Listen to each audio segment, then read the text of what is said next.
لیدونکو سلامونه.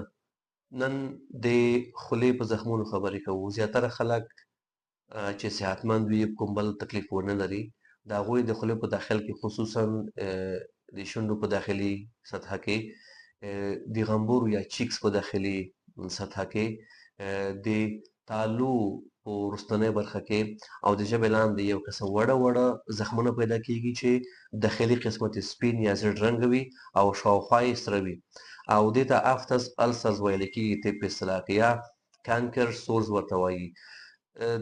ډېر عوامل لري، زیات عوامل لري، خو یو څه یادوو. د رواني مشکل له امله رامنځته کېږي، رواني فشارونه، تشویشونه.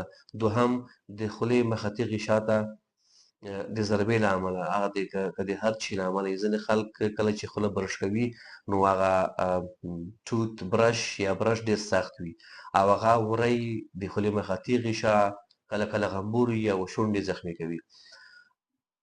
دریم دا چې د ځینې ویټامینونو د کمښت له امله رامنځته کېږي. زیات ویټامینونه چې کله په بدن کې کمیږي نو دغه زخمونه پیدا کېږي. یعنې په دې معنا چې د غذایي سوء تغذیې له امله چې ځینې ویټامینونه په بدن کې کم شي نو دغه مشکل صورت نیسي.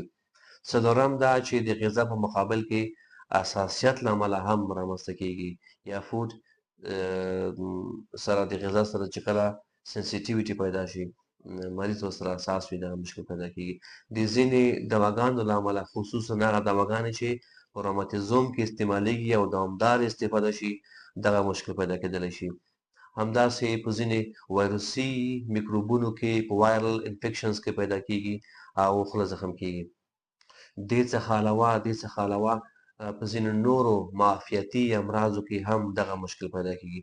دا هغه مهم عام اسباب دي چې دغه زخمونه رامنځته کولی شي. موږ څنګه کولی شو چې دغه زخمونه وپېژنو؟ وړاندې یاده کړه چې د خولې په داخل کې د شونډو داخلي قسمت، د غمبورو چیکس رخسار داخلي سطحه، د تالو وروستنی سافت قسمت او همدارنګه د ژبې لاندې پیدا کېدلی شي. دا په درې قسمه دي. اول قسم چې دی ماینر السرز دی چې کوچني دي، 1 سانتي څخه کم دي. دا معمولا په 1 تر 2 هفتو کې ښه کېږي. دوهم قسم چې دی د 1 سانتي څخه غټ دی، مور د 1 سانتي میټر دی، چې هغه بیا تقریبا 2 هفتې وخت نیسي چې ښه کېږي. دریم قسم یې هرپیټیفارم دی چې زیات زخمونه یو ځای پیدا کېږي، وړه وړه، او دا هم بیا څو هفتې وخت نیسي چې ښه کېږي. تر ټولو مهمه دا ده چې موږ تاسو هغه اسباب وپېژنو او د هغې اصلاح وکړو، بیا دغه زخمونه ښه کېدلی شي.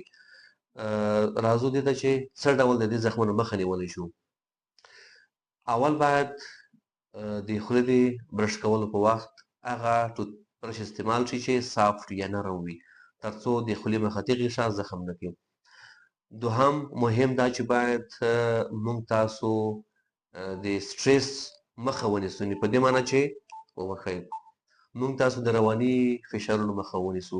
دوهم مهم دا چې د غذایي ستونزو حل اجرا شي. په دې معنی چې باید منظمه غذا وخوړل شي، په هغه کې کاربوهایډریټ یا قند، شحم او پروټین ټول په یو حساب باندې برابر وي. او همداسې باید سبزیجات او تازه مېوې په وخت استعمال شي چې د دې مشکل مخه ونیولی شي. همداسې که چېرته په بدن کې نور کوم میکروبي آفات وي، د هغې مخه ونیولی شي.